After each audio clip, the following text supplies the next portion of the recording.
In a world where zombies, ghosts, serial killers, and vampires all exist, it's Nico, Brian, Mike, and Dustin, and they are all that stand between you and the films that could end the world.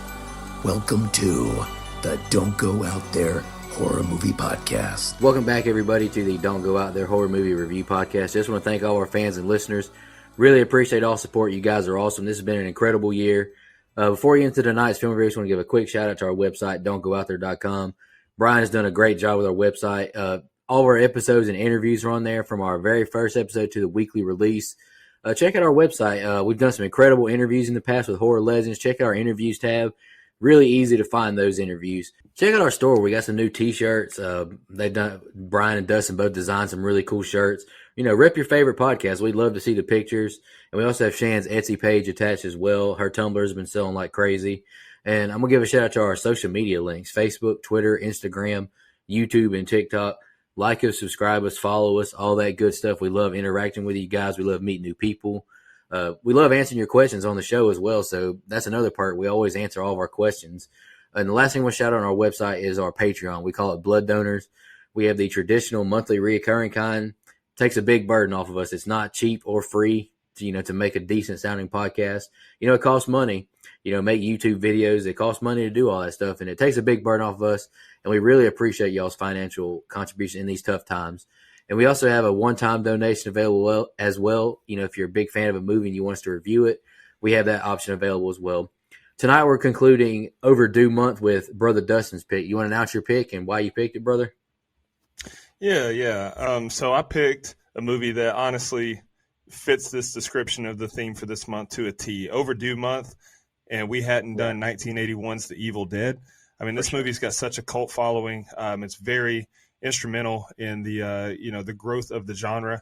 And like I said last week, I was honestly surprised when I joined this show, like 20-something episodes in.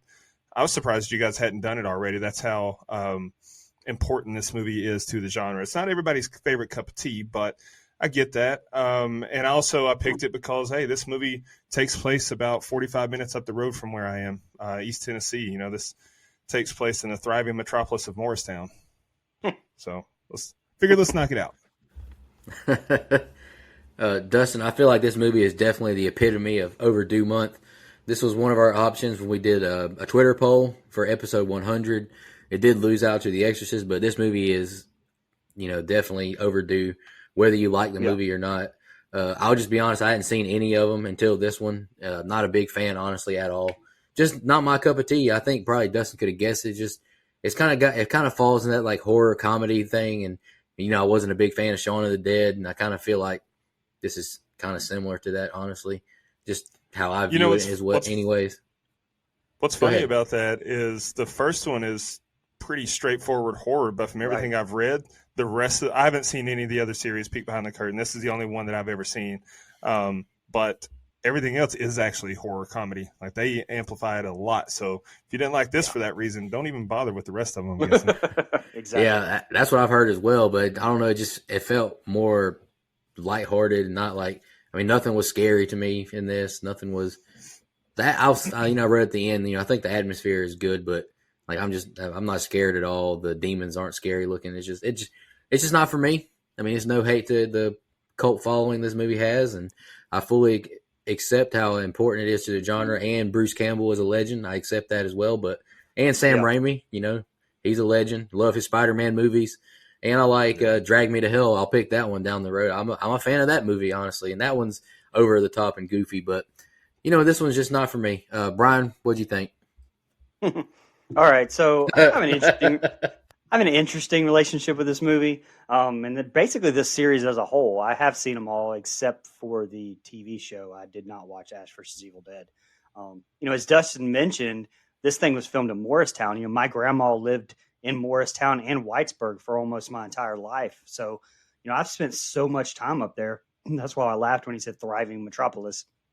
But so there's a connection right off the bat with this thing and me. And when I was first big into horror back in the day, I rented this from Blockbuster and I hated it. Years later, my buddy Taff kept quoting Army of Darkness, so I kept saying, all right, look, I'm going to knocking this shit out, knocking the whole series out. I've grown up, and you know what? I fucking hated them again. Fast forward 10 or 15 years later, and the remake comes out. You know, it's my wife and mine's first date. I'm thinking, okay, it's a decent premise. I'm a fan of the remake. I'm a fan of a lot of the remakes, as we've kind of covered on this show. Let's get it. We went on our first date. I fell asleep. I'm surprised my wife even ended up continuing dating me. It was such dog shit, I thought. You know, that that was 10 years ago. So this rewatch, I was ready to give it another chance, bruh. And look, I love Sam Raimi. I love Spider-Man, just like Nico said, and which surprised me with the whole superhero thing. But you know, and even just looking past the low budget cheese of this movie, which I don't punish a movie for, you know, I can't. I just can't. I hate this movie. I understand anyone who says they have nostalgia. That shit is a powerful thing. You know, we know I'm the same way on a lot of movies, but man, you know, nobody can say I have not tried. I've tried to like this series. I've wanted to like this series, but man, I just don't. And I think I dislike this even more now than the last time I watched it. I think this is like a few we've watched where, in my opinion, it could be done right. I'll say done right on such a just nostalgia or such a just legend. Honestly, it is. It's a legendary movie. So I don't want to say it done right. Like it could be done in a way that I would like it. And you know, that's why I had hopes for the remake. But man, you know, I understand the cult following this thing has and how iconic, like you guys mentioned, that this horror franchise is. You know, I wanted to like it. Hell, I'm in the camp that I believe Jason Voorhees is a Deadite because of what's made canon in Jason Goes to Hell. But, you know, I'm sorry, Dustin. I'm sorry, Shan. I'm sorry, everyone. I tried. I just can't like it. I'm with you, brother. I wanted to like it just because it's a classic, and you know Bruce Campbell is a legend. I wanted to like it, man. It just didn't work for me. What was you gonna say, Dustin? Go ahead. Well, you know, you don't apologize to me. It's not like I love this movie. I just think it's a instrumental. Like it means a lot to the horror community, and in 1981, it did a lot of things that advanced the genre. But in 2022, it's not like I'm going to pop this shit in every other weekend and be like, yeah, let's watch it. Nah. Oh, okay. Yeah, well, then I'm sorry, Shan, because, you know, teammate of the show, Shan, is a huge fan of this. Edwin Hernandez Gunn, I'm sorry, brother. But at least you said you understood if we didn't like it. All right, guys, any more opening thoughts? Sam Raimi also, this is the second movie of his that we've done that he produced. He was also the producer of 30 Days of Night. So he's a legend in the genre. But this one just, you could tell he was 20, 21 years old when he made it. We'll just put it that way. For sure. All right, guys, any more opening thoughts for you? Just jump into the scene by scene. Send your best wishes to Mike. Hope he feels better. What was you going to say, Brian? Go ahead, brother. I was just going to say something about how daunting of a movie this kind of is to even cover, because like we've brought up so many times on, you know, like Silence of the Lambs and different movies like that it's just, there's so much over the past decades of reviews and behind the scenes and everything else. It's hard to put it all into, you know, an hour and a half little podcast. So forgive us if we leave some stuff out. Yeah, you're absolutely right. There's a I don't know what happens after these. So if I say anything that's wrong, Evil Dead fans, please hit me up on social media and correct me. I'm not above getting corrected. So let's jump into the scene by scene. The film starts with title card as we see a POV shot move through the woods. We see a car of teens driving and singing. Scott asks Ash where they're at as he looks at the map. He says, "Here," as Scott has to swerve and not hit an oncoming truck. Scott complains about the wheel sticking. Scott tells a couple guys to go to hell. He ain't honking the horn. They're heading to a cheap cabin in the woods, but they're curious why it's so cheap. They cross over a bridge that begins to fall apart as they drive over it. They drive through a path until they arrive at the cabin. The swing outside the front door is swaying, and Scott walks up to the cabin. He finds the key above the door, and the swing stops. He seems nervous as he unlocks the door. We see smoke in the house as he turns the light on. He walks through the cabin as the others unload their luggage. Scott finds a room full of saws and other weapons. Later that night, Cheryl is sketching the clock, and it suddenly stops. She hears a voice outside saying, "Join us," as the wind picks up. Something seems to overtake her arm as she begins to carve into her thing of paper. Suddenly the wind stops and a cellar door begins to shake. We're at the dinner table now, and Ash makes a toast to everyone. As they joke, the door to below flings open. They run to look down into the dark hole and are very sketched out. Cheryl says, let's just close it up. It's probably just some animal. Scott volunteers Cheryl, but he goes down instead. The others look down and Ash asks him if he sees anything and calls his name over and over.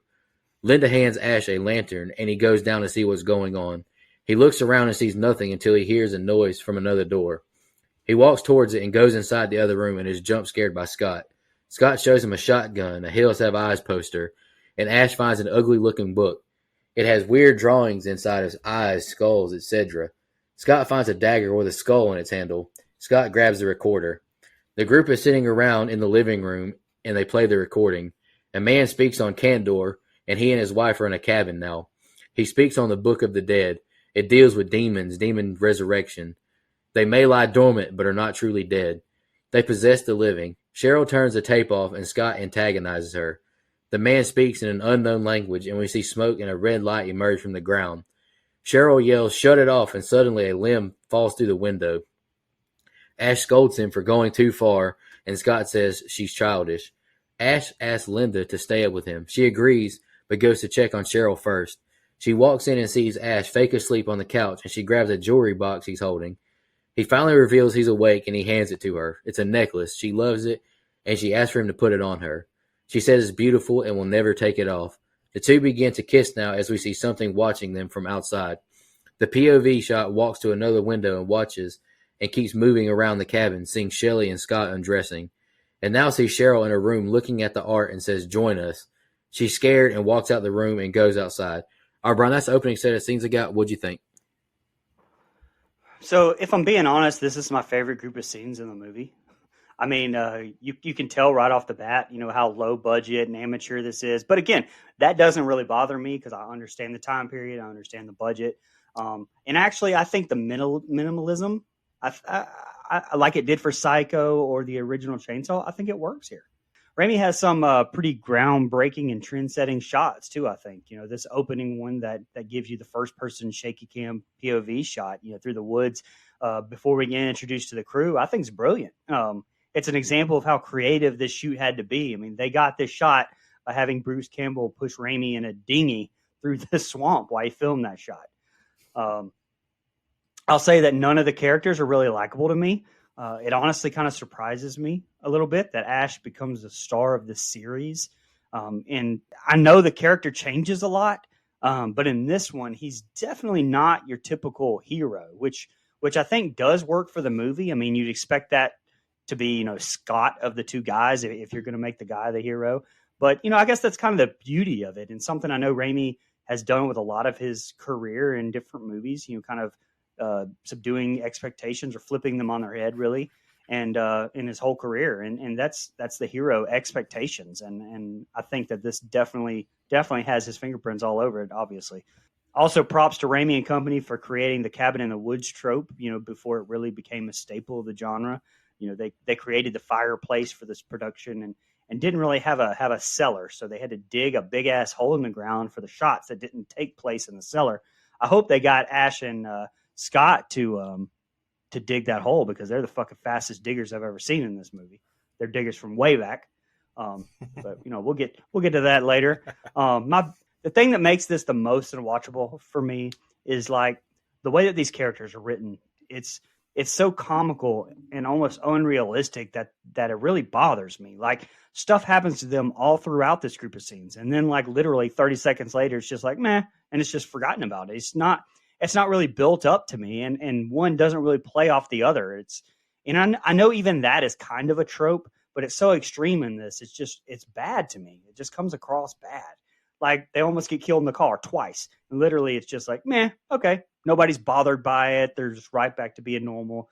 The chair's literally banging on the house until the keys are picked up, and it stops on a dime. Nothing. Nobody cares.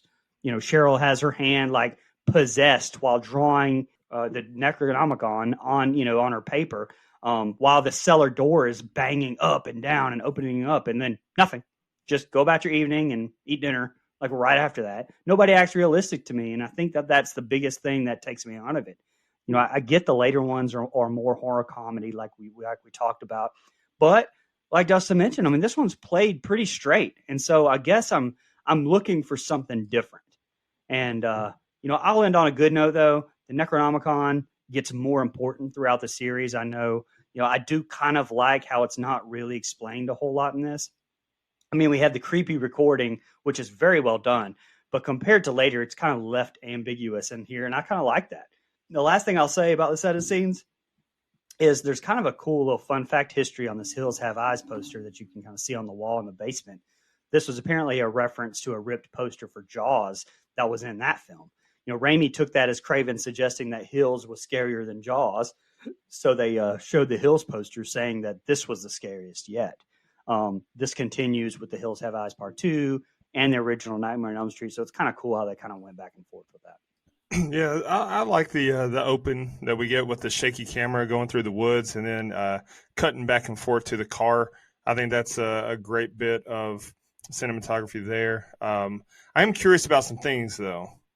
So why the fuck did this group of students come from Michigan State to Morristown, Tennessee? Morristown is 8.5 hours from East Lansing, Michigan, and it's about an hour into the state of Tennessee, assuming they took I-40 through Kentucky.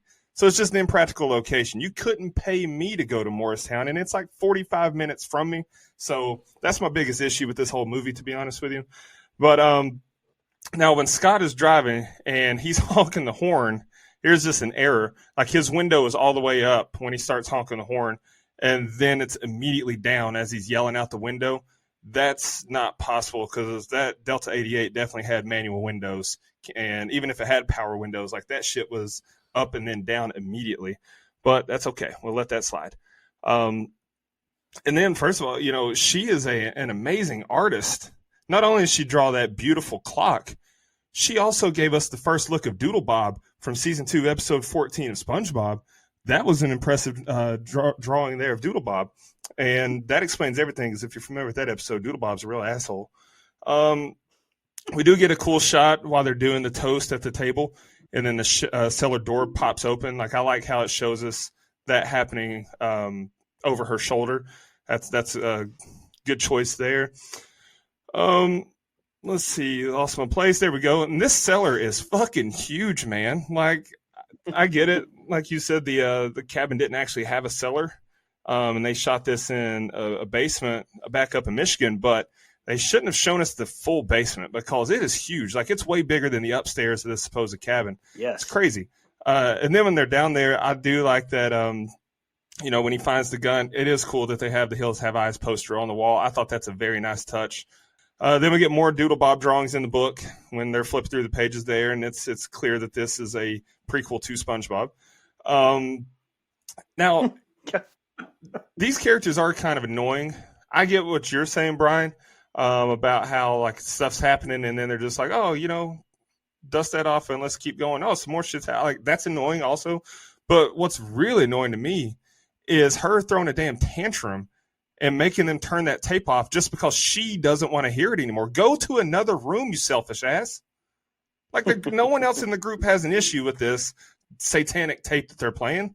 You could go to any of the other rooms in this cabin or go outside and smoke a J, because I definitely believe that they were doing some drugs to come up with the premise of this movie, so they were on set. But do anything else other than throw a tantrum like you're 4 years old. I don't want to hear it anymore. Fuck off.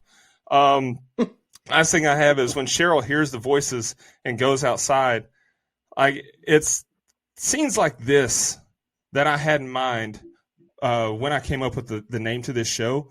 Like, I shit you not, when you guys were pitching the idea of starting a horror podcast, and I was like, you got a name? You're like, no, I don't. This is one of the scenes that like immediately came into my mind, like her just wandering around outside. Like, don't go out there, you dumbass. Like, especially alone, you hear all the join us or whatever the shit's going on, and some freaky stuff's been happening anyway, and you're just going to wander off into the woods in East Tennessee. That's ill-advised anyway. It's the woods in East Tennessee.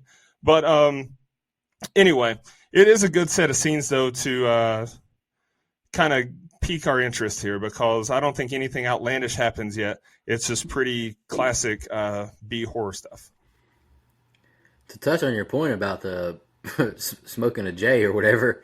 I saw Bruce Campbell. He was on Conan O'Brien, and he said that on the set of this movie was the first time he ever tried marijuana. They got super high for this movie. Boom.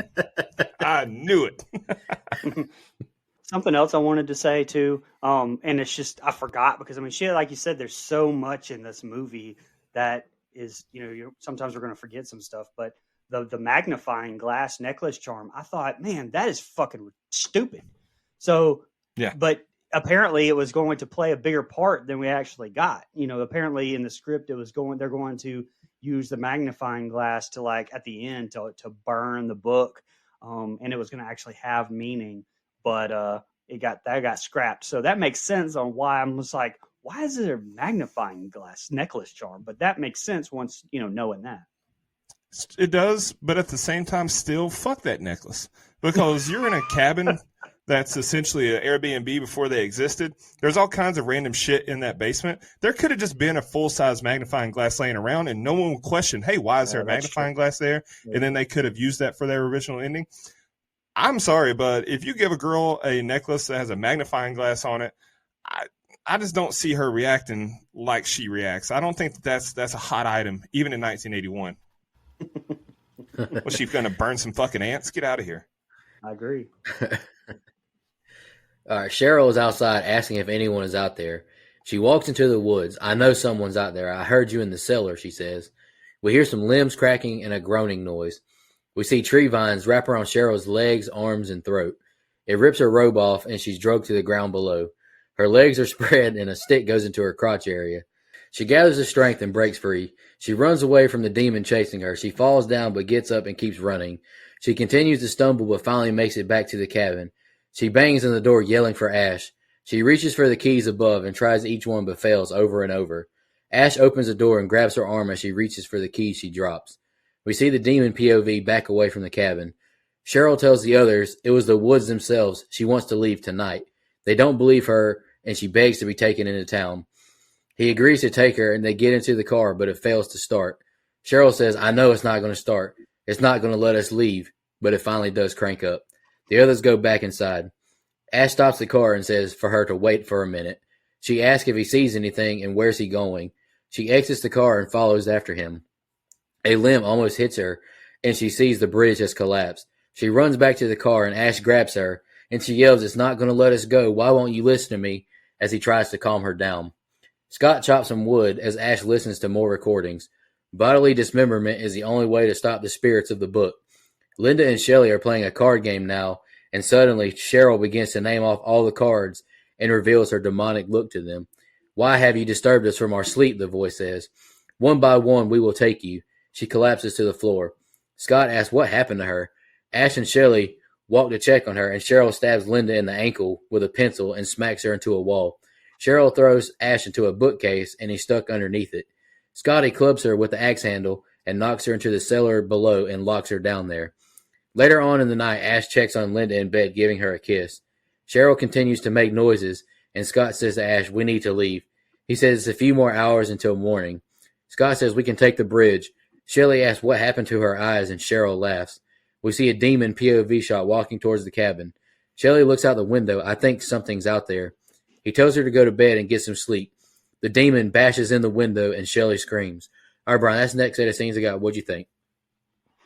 Man, you reading it made it sound a lot better than it actually was. So I kind of understand, I guess, how this is on paper. It actually sounds okay. But what the fuck is going on in this set of scenes, man? Like, first of all, Nutso Cheryl is dumb enough to not just, check what's going on outside, which is dumb enough. Oh, no. That would be semi-logical. No, she decided she would walk deep into the woods looking for somebody. Again, look, nobody's going to do that. Like, unless they're, high or there's some reason for them to do that they should have had her possessed or something, as if, that wasn't enough. She's fucking raped by the trees.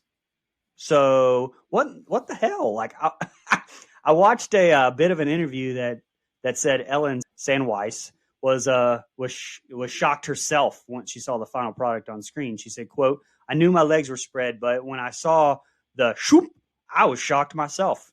I I just was like, what the fuck is going on here? Like, seriously, like, it's one thing if the vines were trying to kill her and her clothes get ripped off, but having the trees stab her in the pussy, like this, this was just too much.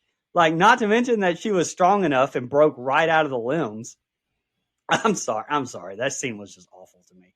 Plus, damn, it looked painful anyway for Ellen while she was tripping over all those branches and scratching herself all up. And that's another thing. Like, this was apparently a really brutal shoot. Bruce Campbell in his autobiography described it as a comedy of errors and 12 weeks of mirthless exercise and agony. So several actors had inadvertently been stabbed or thrown through objects during production. The temperatures were so cold at the time shooting that the camera and other wiring froze and had to be thawed by the fireplace inside the cabin. Real glass was used, which is fucking nuts, by the way. And on the very first day of shooting, during a scene shot on the bridge, the crew got lost in the woods. Super brutal conditions, just crazy. And it does at least kick off some of the dead-eyed action, though. And right before that, some more beautiful shots from Raimi with the blue tent simulating the moonlight or using the car headlights for shots. I thought that was fantastic. Also, the introduction of Cheryl being possessed, I thought that was great. The makeup there looked good.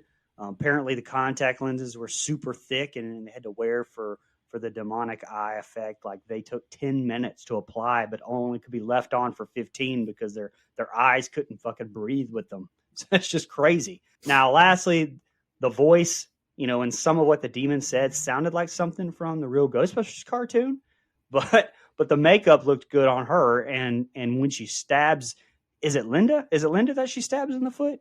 I mean, I know this movie has a rep as being kind of a splatter film, but holy shit, like, damn, that's obvious why. Like, I loved the foot stab.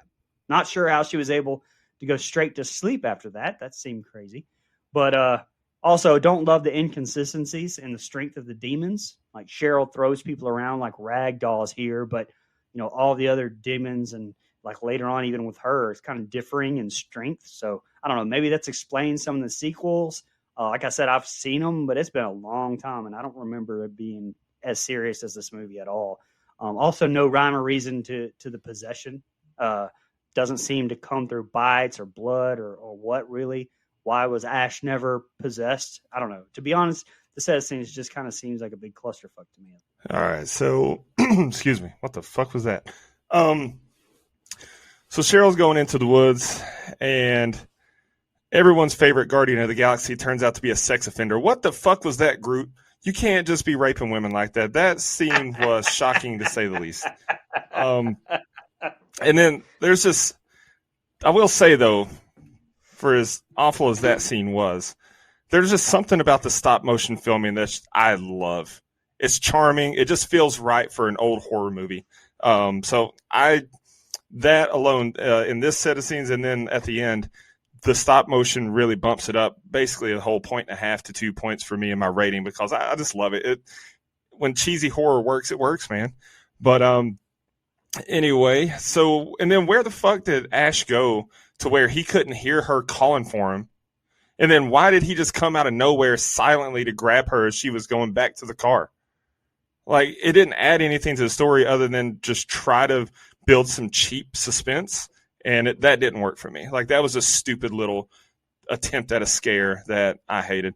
And then last thing I have, I didn't take a lot of notes on this set of scenes, but when the demon gets Cheryl, there was some good and some bad to me. The dialogue at first was bad. Yeah. When, the demon's talking and says, "Awaken us from our ancient slumber." Okay. Like, or whatever the hell is said. That's just, nobody talks like that. Not even demons, I'm assuming. I haven't dealt with them personally, but that was bad dialogue. And then I thought her look wasn't bad at first. And then the look of the ankle being stabbed with a pencil, I thought was fantastic. Like, that looked great. And then when she bitch slapped Ash, that was a bit hokey to me. He just went fucking flying. And then when she was in the cellar, her makeup or the doll that they used in lieu of her, whatever the hell that was ridiculously bad. So I thought at first the look was pretty good considering such a low budget. But then when they threw in the cellar, it looked comically bad. So there's some good, and it's like a mixed bag there. But overall, I can't really say it's a good set of scenes, but I'm not going to say it's a bad set of scenes because I'm entertained. So it was a set of scenes. All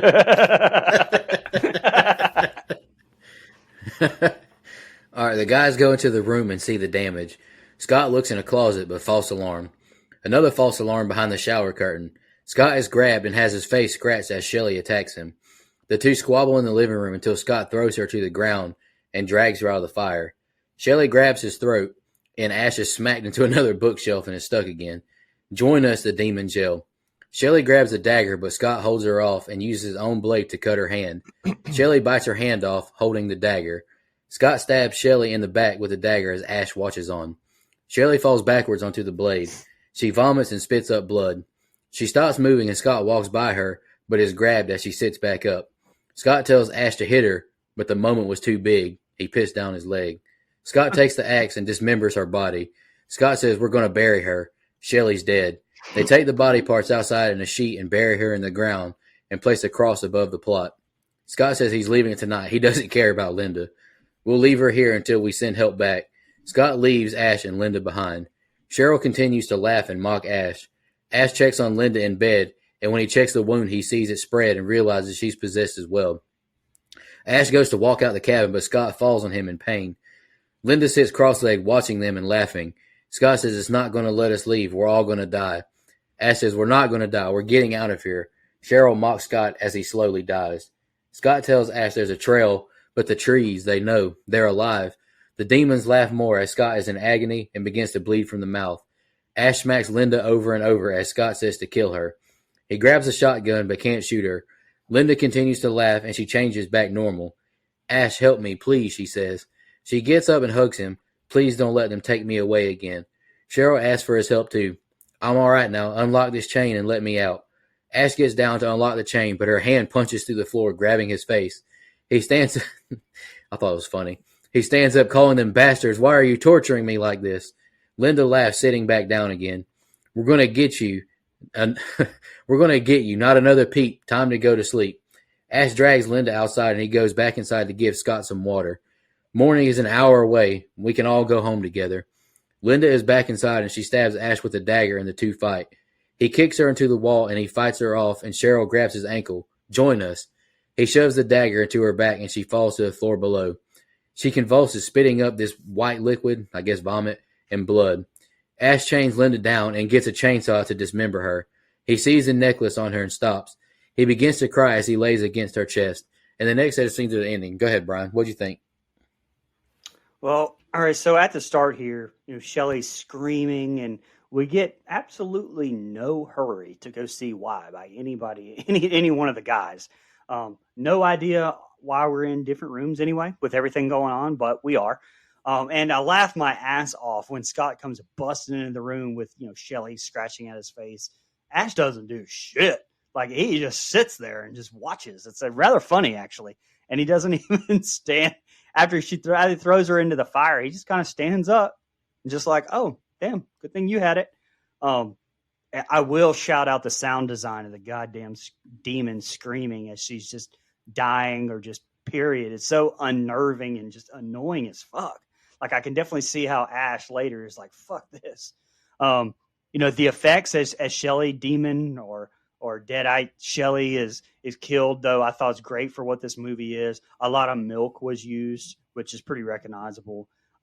Now, when Steve is hacking her up, it does look pretty bad. And I 100% realize that was his girlfriend. But literally, as soon as he's done hacking her up, Steve says, we got to bury her.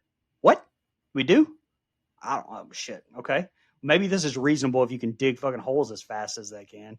And just kind of throw up a cross for the headstone marker real fast. Just make that too. But I don't know. It just kind of seemed very comedic to me here. And so, like, I felt like people like the other ones because they're so horror comedy. And I kind of felt like this, if this would have gone more in that direction, maybe I would like it more, for what it is.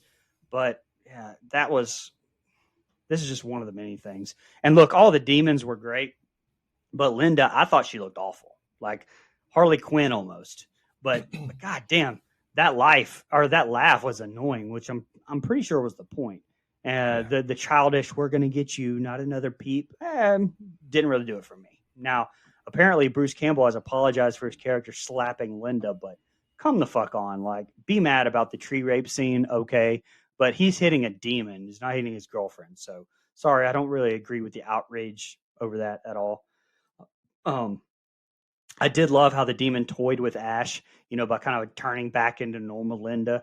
I did like that a lot, and I'll give big props to the jump scare where Cheryl's demon hands busted through the floor. That one made me jump. So props on that one, and her thumb being in his mouth was pretty fucking disgusting. So that was a nice touch. And just the last thing, a little tidbit here, when he finally snaps, and takes Linda Demon downstairs to cut her up, apparently Bruce Campbell actually had to use a real chainsaw and hold it up to Betsy Baker's chest.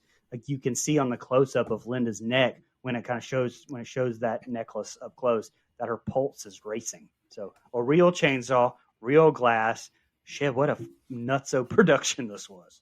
Yeah, so Scott looking around for Shelley and Ash just sitting there just really didn't sit right with me. That rubbed me the wrong way. Like he should have helped him look for her. But then when Shelley got Scott, I thought that was effectively done. Like that was a good jump scare, or the way it was shot. They build suspense around every turn. Like you think, okay, this is where she's going to be. Oh, this is where you're going to be. And then when she grabbed him, I thought that was just very well done, well timed. But her dialogue when he pulled her out of the fire was just so bad. Thank you. I don't know what I would have done if you hadn't pulled me out of the hot coals. Fuck out of here. Like this is some pretty bad dialogue in points. But we do get some very gnarly looking effects on Shelley. Very impressive makeup on her. But her death took too long, I thought. But with that, because the screaming just made it unbearable at times. And then the effects of the white stuff squirting out of her, like what the fuck was that? Milk? Like okay. And then she just comes back alive for no reason. And Ash just stood there like a pussy. Like, well, I get it. Your name is Ashley, and I believe your middle name is Joanne.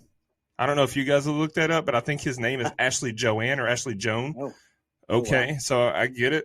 He ain't got that dog in him. But why the hell are they so concerned with her not being able to walk? And then why even consider leaving her behind? Like, there's two of you fully grown men. Carry her ass. Like, leaving her is not an option. You can't say, oh, she can't walk. Pick her ass up, throw her in the car, and get the hell out. That was a half-ass attempt, to be honest with you. Is a crazy possession of Linda with the wound spider webbing like that, and then her sitting up and having that giggle. I hated the giggle, but it is what it is. And then why was she just sitting there and not trying to get the guys? Like that's one of the issues I have with this movie is there seems to be no rules, no rhyme or reason to the Deadites. And then, they've got one of them locked in the cellar, not trying to kill it. The others, okay, we're going to kill. And then when Linda's possessed, she's not going to try to kill us. We're not going to try to kill her. We're just going to kind of exist in the same space. Okay, had a problem with that. And then Linda saying, we're going to get you, while sitting up and giggling, and then just putting no fight as he dragged her outside.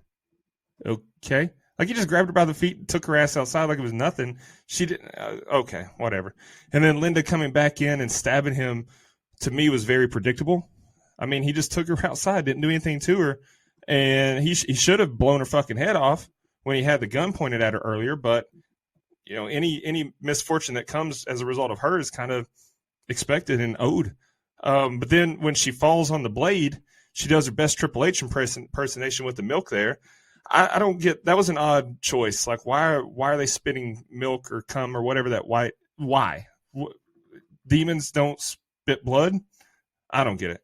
But then I will admit, though, it is pretty sad stuff as he's about to chainsaw her up, which is a home light chainsaw, by the way. And then he sees the necklace.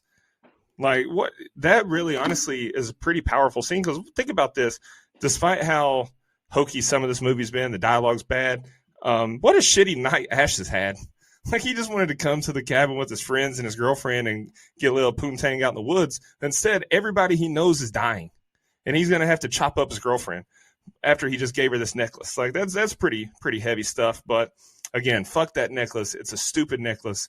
I don't know who would put a magnifying glass on a necklace to begin with. But, anyway. I've dated a couple girls that have spoons on necklace, but that's for different reasons. Those are functional spoons for the booger sugar. I don't know what the purpose of a magnifying glass is. Jesus. This is a family. All right, guys, here's the ending. He carries her body back outside, lies her down, and begins to dig a grave.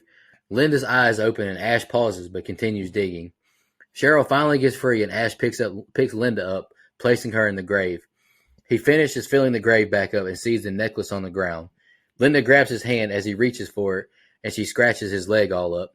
He beats her with a wooden beam over and over as she laughs at him. He falls backwards and grabs a shovel, cutting Linda's head off as she jumps towards him. Her body lands on him, spewing blood on him. He gets her body off him, and he's back inside. He sees Cheryl has gotten free from the cellar. He grabs a shotgun and looks for her. Cheryl grabs the gun from outside the window. He shoots her in the neck, and he runs to the door to barricade her out. He bashes her fingers and runs to the back door. He goes back into the cellar to get more shotgun shells. He takes a tumble down the stairs, Dustin style. A pipe bursts, spewing blood all over him, and suddenly... Love you, brother. I owe you for that Wendy's joke last week. A pipe burst, spewing blood all over him, and suddenly a record and film begin to play. Ash runs to the shelves as he hears voices of the others. The projector, light bulb, record player all explode.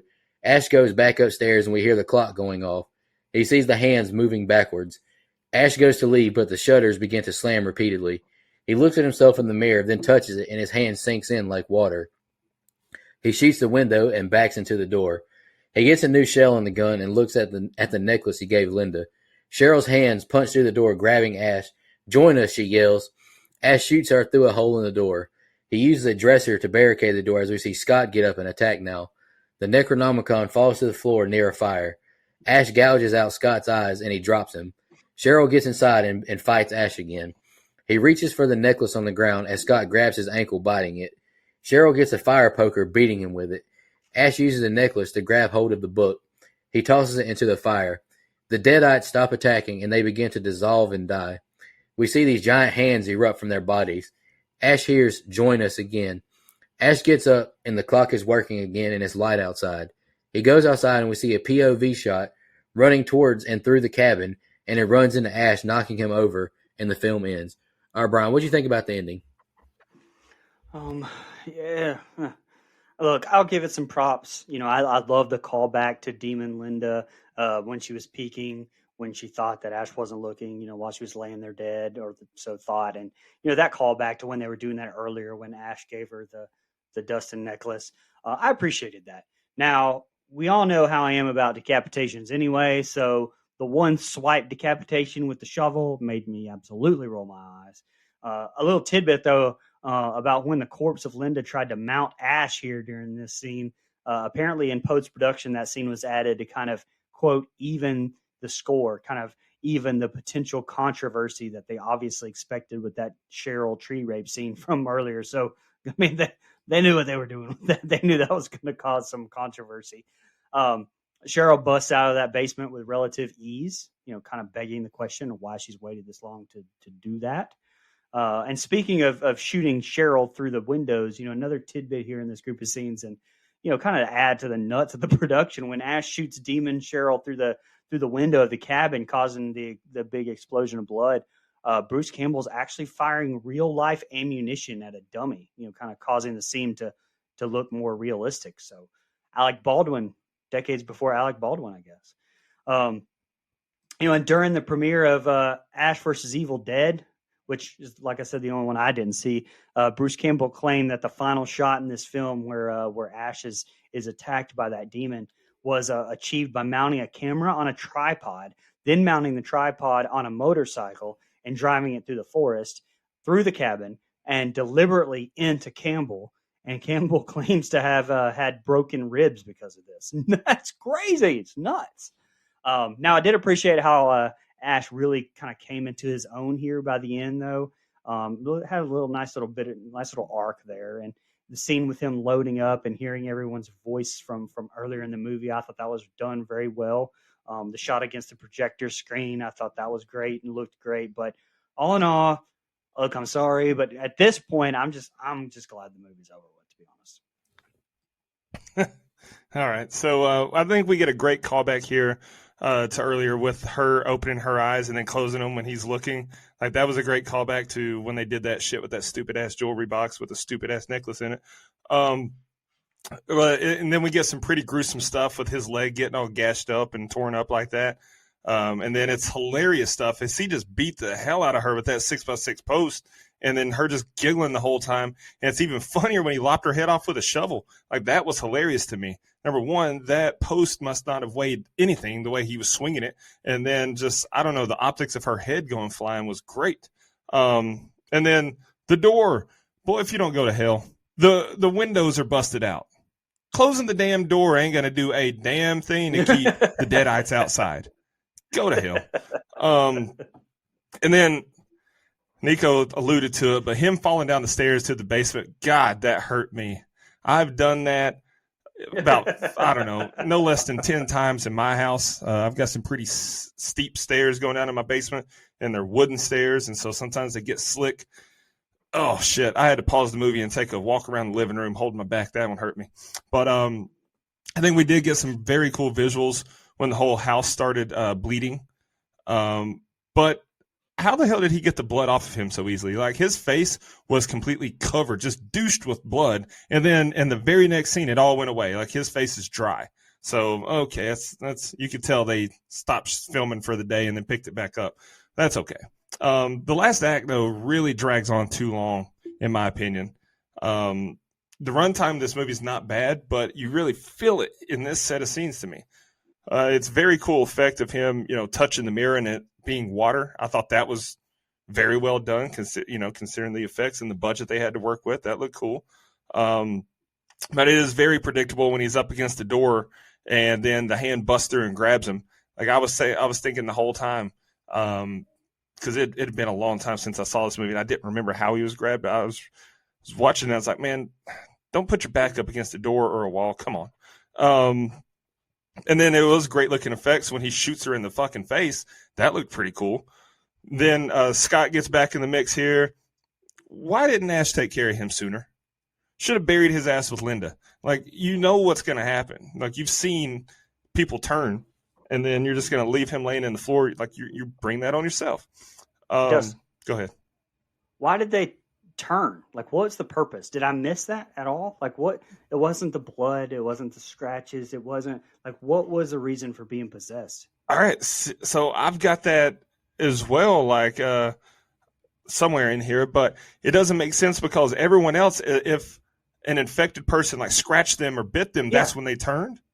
But Ash got his leg damn near pulled off and never had any issues. So did he carry the antivenom? I don't know. Now, him trying to grab the book when he's laying on the ground and he's trying to grab the book with that stupid ass magnifying glass, that was so annoying. Like, I get it because you bought this necklace as part of your budget and you changed your ending, but you still want to, I don't want to waste my money with this necklace. Let's make it pay off somehow. That did not work for me, Bubba. That was stupid. And the scene just took forever with him just getting beaten to shit with a fire poker, and his ankles being bitten by Scott. All the while he's taking this flimsy ass necklace, trying to grab a book and drag it to him. Like, that one particular scene should have lasted about a quarter of that time. But I will say, the stop motion decomposition of Scott and Cheryl was awesome. Like, that was just the cheesy 80s stuff in all the best way. That was fucking incredible stuff. And then, okay, so the way they shoot it is very ambiguous. Like, did Ash survive? Did he not? He did.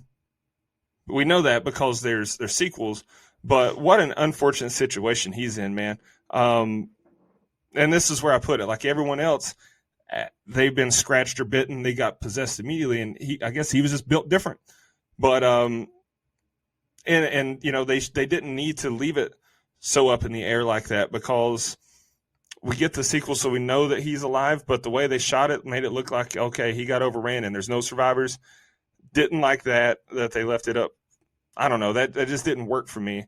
But overall, though, I mean, the stop motion just made it, and it was enough to make me say, okay, I fucking loved it.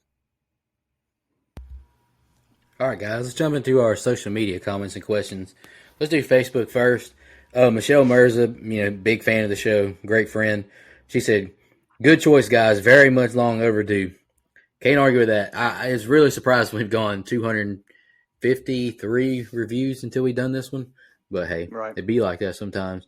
Matt Strickland commented, "The Evil Dead is definitely a golden oldie with the GOAT, Bruce Campbell. That tree scene was unexpected and cringy as hell. The special effects weren't the greatest, but they definitely improved in the sequels. What do you guys think of Ash as a character and final guy?" I'll go first. Bruce Campbell is definitely a legend, but I can't really speak on him much as a final guy because I've only seen this movie. And I kind of agree with you, Brian. I thought Scotty was more of a badass than Ash was, honestly. I thought Ash was he kind of got bossed around a lot. Hey, who survived? Ash is built different. Because he was a producer. And that's probably the real life story or real life reason is that he was a producer on the thing. But the end story, I would say that that's kind of his gig, is that he's the anti-hero. He's the one that you would not expect to be the hero. So I think that that's kind of what is part of his charm moving forwards. Now the movie's completely changed, completely. Like it's not even.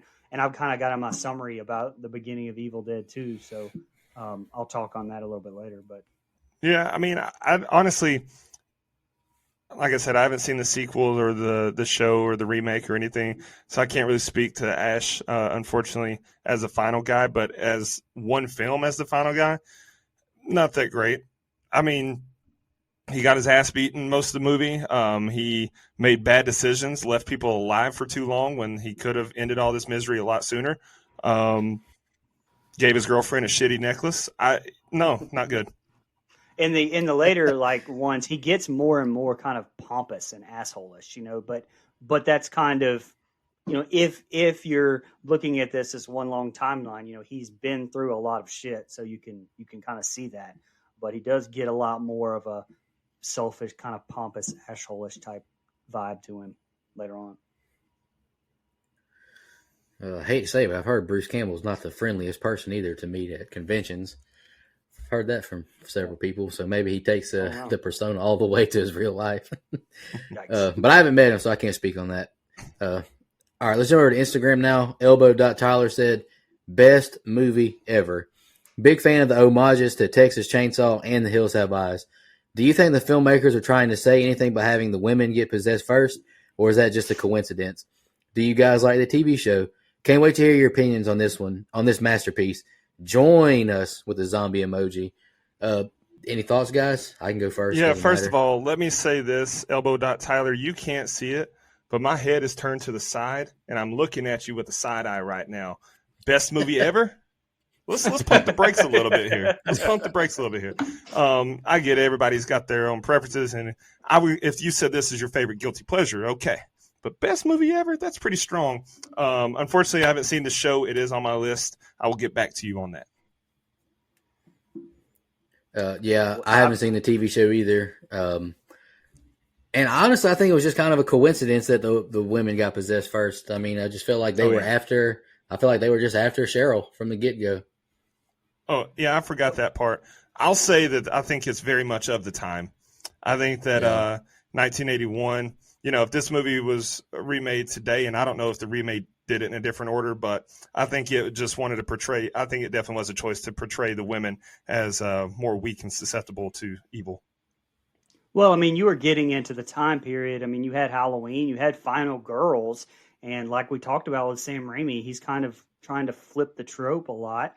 I think that maybe he was just trying to go with the final guy for the horror movie for the once, really. Well, I can for sure say that I can see that, wanting to flip the trope and do a final guy, but you could have had Scott been first up or second up to get possessed. I think it definitely was a choice. It was calculated to have them be the last two standing. All right, Jay Hambrick 88 commented, "This is my second favorite horror movie ever made." Okay. I think they did a great job with having such a low budget, and only Brian can answer this. Do you guys prefer the original or the remake? Bro. No.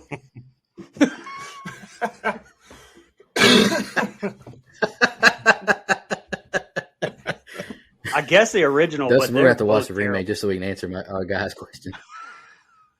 Yeah, I'll I'll knock out the remake sometime this week, as a matter of fact. It's on Hulu, so it's free. Don't pay for it. All right. Chris _2020 commented, I watched No, that's a great answer. I watched this way too young as a kid. My dad would recommend all these horror movies to me, and before I knew it, 11-year-old me was binging the Evil Dead trilogy and more. Absolutely love them all. Hey, that makes perfect sense. You saw them when you were 11, and you love them still. It makes total sense to me. Exactly. Nostalgia. All right, let's jump over to Twitter now. Yep. It sure is. Teammate of the show, Kevin Scanlon, commented, I'm looking forward to hearing Brian shit all over this one and upsetting the horror community. It's been a long month, guys. I'm sure they're not going to like it. All right, Sean Irwin commented, I absolutely love this movie, and I'm glad y'all are forcing Brian to watch it. Super impactful movie, and hope at least one of y'all appreciates it. I guess they like seeing Brian suffer. I guess so. Who would have thought that Exorcism of Emily Rose would have the highest score of anything that I've picked this month, or that I've graded this month? This month and these comments tonight specifically remind me of that clip from Chappelle's show when he's being Mace Windu and he goes, yes, they deserve to die, and I hope they burn in hell. Like, that's how everybody's treating Brian right now. It's like, yeah, I want Brian to suffer and watch this movie. That's right. All right. Hernandez gun tweeted saying, I'm really scared of this review for this. I love this movie, but I understand it's not everyone's cup of tea. Hey, at least you understand it's not everyone's cup of tea, brother. All right. The last comment we have is from Randy Smith. Bruce Campbell is a horror legend, ashes in the realm of Jason, Freddy, and Mikey. And well, this may not be my personal favorite. I do see why people love the movie. I say it's a groovy 7.5. Happy New Year's, and I'm excited to see what 2023 brings. Go Dogs. Happy New Year, brother. Hell yeah, brother. All right, guys, that's the end of our social media comments and questions. Do y'all want to do some fun facts? Y'all have any? I don't have any. So the cabin was located in the forest outside the small town Morristown, like we've kind of determined already. Bruce Campbell said in his biography that it was later burned down. To this day, the exact circumstances are unknown. Sam Raimi claimed that he burned it down himself after filming, probably joking, because he believed that the cabin was haunted.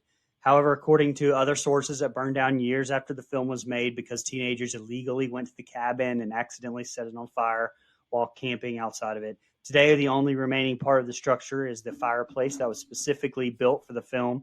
Additionally, no one will give out the complete directions to the cabin's location, as too many people have already vandalized the property. And the last thing I have is the original script called. You guys were talking about the marijuana, and I cut out a little bit. Maybe you guys talked about this or not, I don't know. But if so, let me know. But the original script called for all the characters to be smoking weed when they're first listening to the tape. The actors decided to try this for real, and the entire scene had to be later reshot due to their uncontrollable behavior. All right. So I saw that fun fact about the cabin's location being under tight wrap, but I think I found the location online. I'm gonna scope it out. I know it's not there anymore, but still, it'd be cool to get lost in those woods, see if I can find that sex offender tree and serve some justice. But as far as my fun facts, sorry. The cabin that was used here was also the lodging for the 13 crew members. Several people, sleeping in the same room here. Living conditions were said to be terrible. The crew frequently argued. The cabin didn't have plumbing, so the actors went days without showering and fell ill frequently in the freezing weather.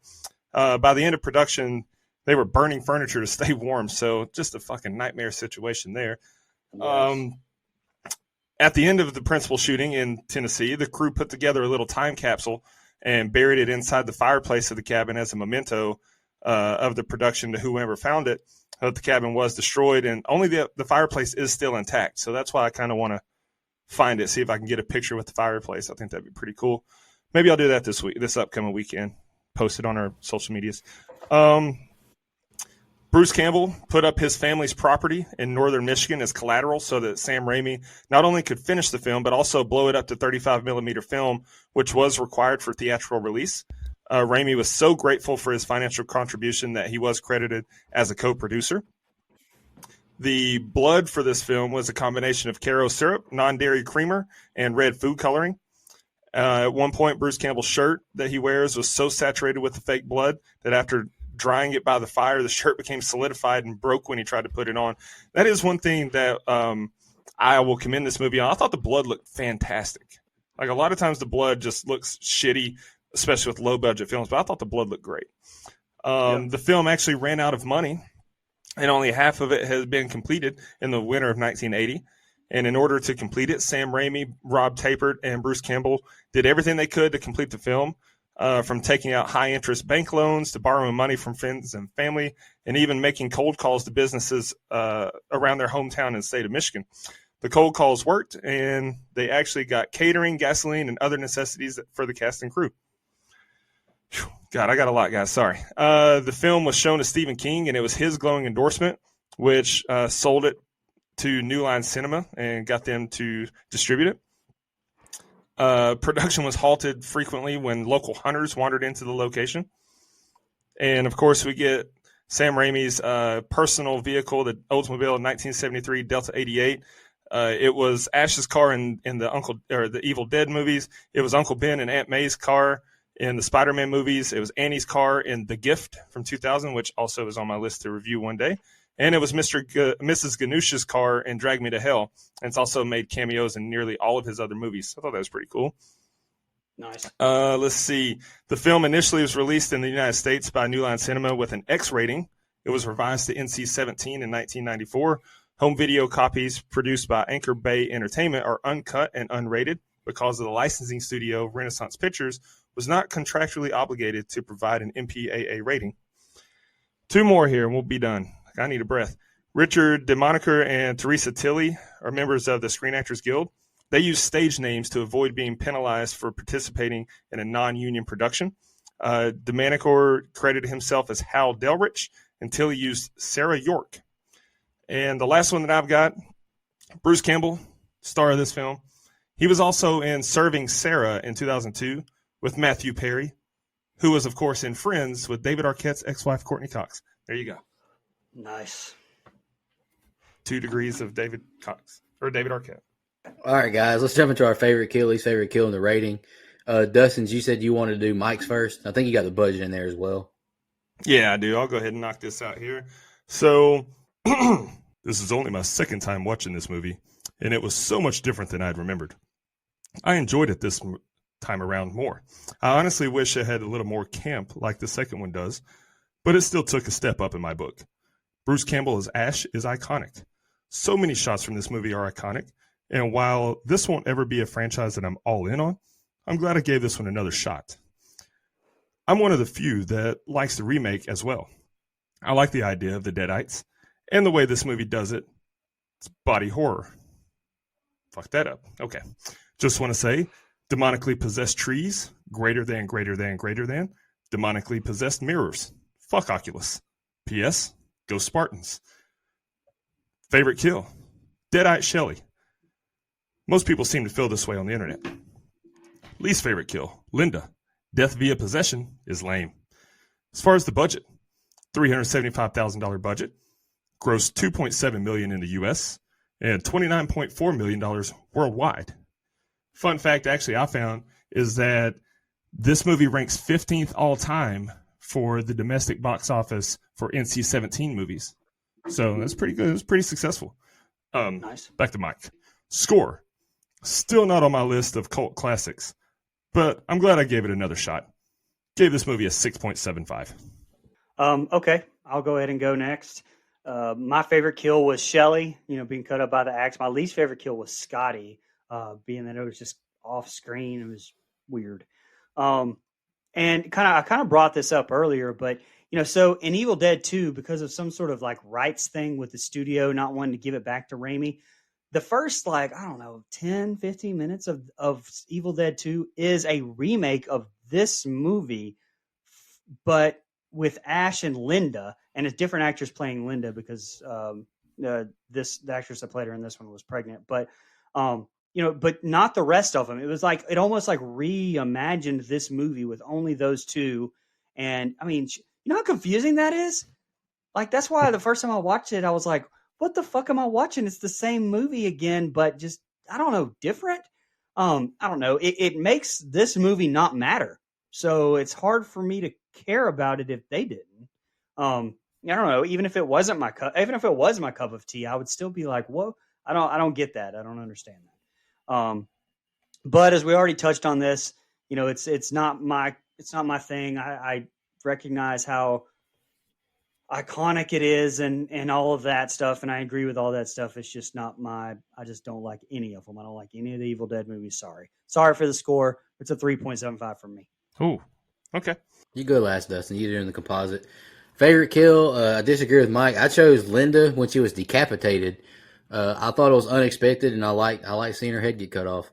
Least favorite, I agree with you, Brian. Scotty off-screen kill was kind of a douche. Deserved to see some more of his kill, and the melting stop motion I didn't think looked good at all. I just wrote at the end, I wanted to like this movie. It is a horror classic with a huge following. However, I am not in that following. Maybe the sequels are better. I'm not sure. However, this movie did nothing for me. I thought it was pretty awful, honestly. The acting is not good. A lot of the effects look bad, and the demons laughing and the noises just began to aggravate me. I will compliment Sam Raimi on the cinematography of the movie and the atmosphere. That's about all I can say nicely, though. Just not for me. Respectfully, 3 out of 10. Okay. So as far as the kills go, my favorite kill is going to be Shelly. Her gnawing off her own hand was pretty cool. And then there was the pump fake with her not really being dead yet, which I didn't love, but it provided for some more brutality because it was absolutely brutal when he chopped her up with the axe. And that kind of axe work is always going to garner praise from me. Being a wood chopper from way back, I really appreciated that. Least favorite kill, man, I want to say Cheryl, just because it was so impractical. Like, why the hell wouldn't he kill her sooner? Just leaving her locked in the basement like that or the cellar. But Scott's death was just so lame. Like, he just kind of got fucked up by the trees outside, came inside and died on the couch. Like, that's pretty stupid. But as far as the rating goes, it's a classic. I mean, it has all the good things about cheesy 80s horror. There's major holes in the story and the logic, which I touched on. It also drags too long in certain areas, like the last act there. But for what it is, the time frame it came out, the low budget, how influential this was for the genre, I think it's good. And like I said, the stop motion, I get it. If you're watching it with 2022 eyes, that look like shit, but it's, for some reason, it's charming to me. Like, I appreciated it. I'm going to give the movie a 6.5. So that gives us a composite score of a 5. And IMDb has it as a 7.4. So we're a little off because you two haters, but that's okay. I have been very clear about this for 3 years. So yeah, Brian has told me from the get-go since we ever first brought it up. Hate that movie. I think one of the first stories he ever told me was whenever he went and saw the remake, too. Hey, shout out to Heather for sticking around through the tough times. Right. I tell you what. Queen. All right, let's shout out our blood donors now. We really appreciate y'all.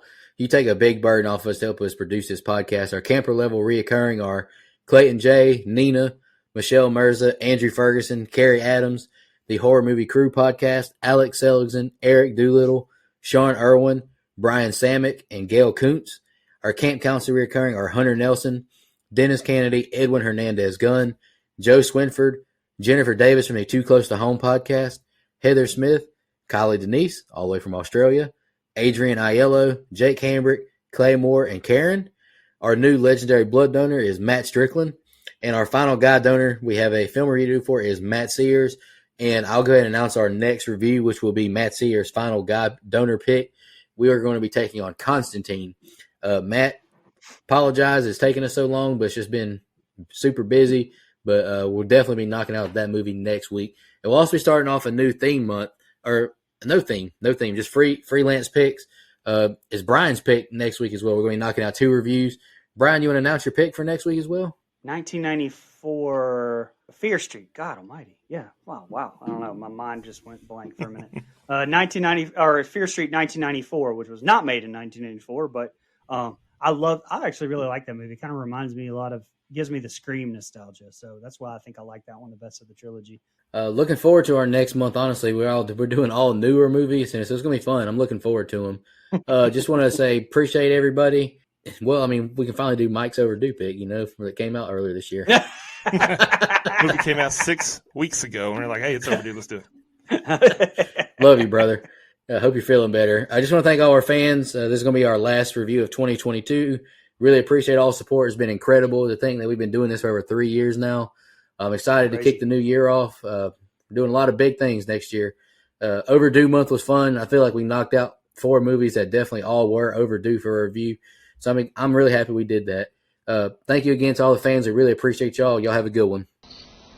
Join us. Just want to remind everybody.